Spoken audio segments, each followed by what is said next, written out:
Hello everyone.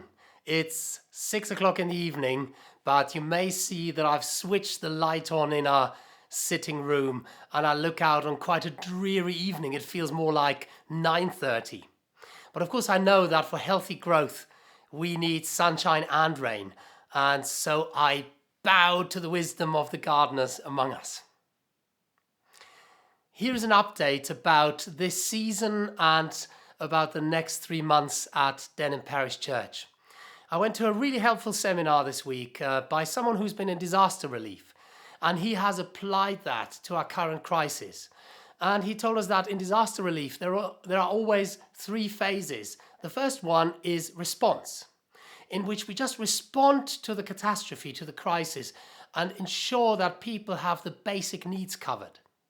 The second one is recovery. That's when we begin to come out of the immediate crisis. And that is when the trauma of the previous weeks or months actually comes to the surface.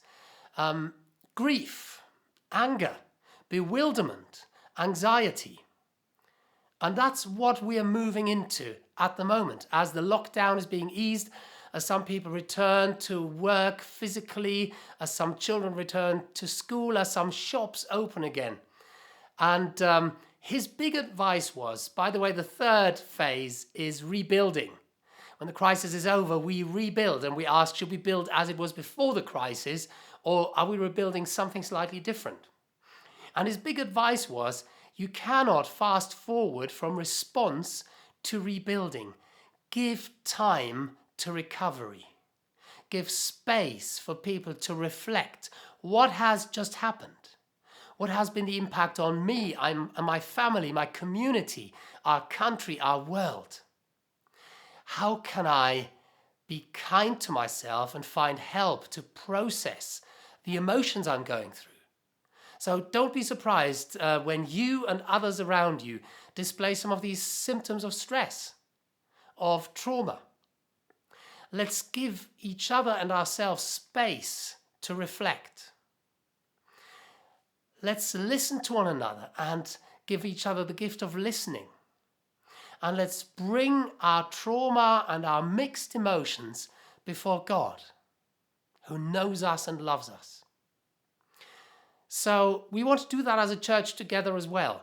And rather than fast forwarding to the rebuilding phase, really take time, because otherwise our rebuilding won't be very good.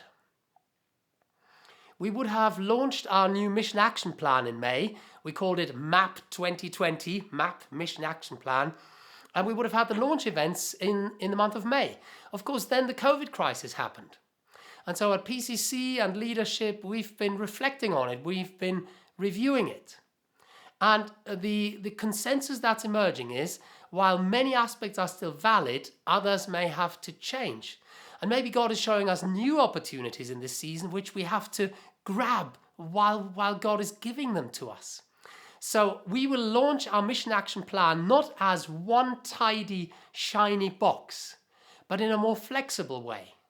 Because there are some things we believe God is asking us to do now, maybe more urgently now than we thought 3 months ago. One of these points is that we were always planning a season when we explore and deepen the healthy habits of the Christian life. You can find them all in Acts chapter 2, verses 42 to 47. And this coming Sunday, we are launching healthy habits. We're really excited about that. In a sense, we've already started with that in our prayer week, which ended just under a week ago. And it's been such a blessing. And so we've picked as the first healthy habit the theme of prayer. And then the idea is that every other month we will look at another habit, so that we don't just jump from one habit to the next, because we know habits take time to embed. And in between, we won't just put them in a drawer, but we will give each other ideas of how we have managed to establish these habits and resources. And we'll hear stories of what has worked and what hasn't worked. So I'm inviting you to join us on this healthy habit journey, starting this Sunday with a family service. And then Following that, we're going to look at a special sermon series on the theme of union with Christ. Flowing out of Pentecost Sunday and then Trinity Sunday, this coming Sunday, we're going to look at this central teaching of the Christian faith, that we are in Christ and that Christ lives in us by his Spirit. He's not a God who's far off. He has joined his life to our life. And we want this not just to remain a very lofty doctrine, but to understand and to explore what that means in our daily living. And so we're going to explore what it means for our identity, for our purpose in life. This is a great series for people at all parts of the journey, whether you are not a Christian yet, whether you've just started on the Christian journey or been a Christian for many years. We'll explore the big questions. Who am I? Why am I here? Where am I going? So do invite others to join us on this journey. We'll do this starting in a couple of weeks. It's never been easier to invite other people to come and worship with us. I've said this often, but I'll say it again. They don't need to leave their home. They don't need to come into a church where they maybe don't know anyone, or maybe even talk to people they don't know. But if you are friends with people, if you have family members who you think might be interested in engaging with our church services, now is the time. What I usually do when I talk to people is I say, I think you'd enjoy our services, and I know you're not a regular churchgoer, or don't say that if you don't know it, but I think you'd enjoy our church service, and I would love your feedback. And I mean that, because we can get blinkered. We need to hear from people what their thoughts are about our church services if they're not regular worshippers already. So union with Christ, that's going to happen between the end of June and then into July.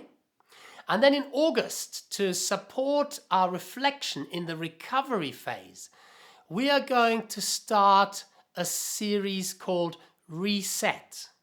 The COVID crisis has disrupted all aspects of our lives. And if we want it to become fruitful, then we need to reflect and press the reset button. We're doing this as a church, and we're inviting everyone to do this with the various areas of their lives. It's an amazing opportunity. I think that's one God-given opportunity of this crisis, to reflect, to reset, and to make decisions about what things we might do differently as we come out of this crisis. That's part of the recovery phase. And so again, in August, that's a brilliant series because it's very practical. We reflect on resetting family life, on resetting our job life, on resetting how we handle finances, on resetting how we live our life online, on resetting how we approach our final years and end well. Highly practical, and I hope you're going to use the opportunity to grow yourself and to invite others to join us during that sermon series. And then in September, St. Mary's Festival on the 13th of September. It is going to happen. We're not going to cancel it. What we don't know yet is what shape it will take. It could be in the church building, which would be amazing. It could be virtual and online.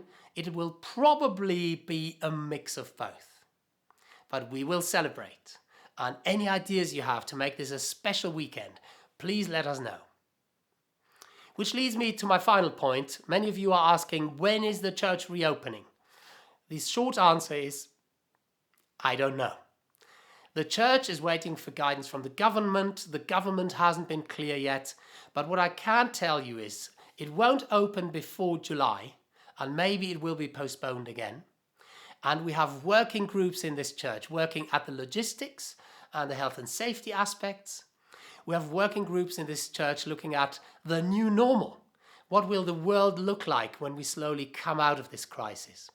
And we have 2 great sermon series coming up and the healthy habits journey. So I'm excited about this season, about the next months, and I'm so glad we are on this journey together. Thank you for being a part of Denham Parish Church family. Stay safe, stay connected, stay hopeful.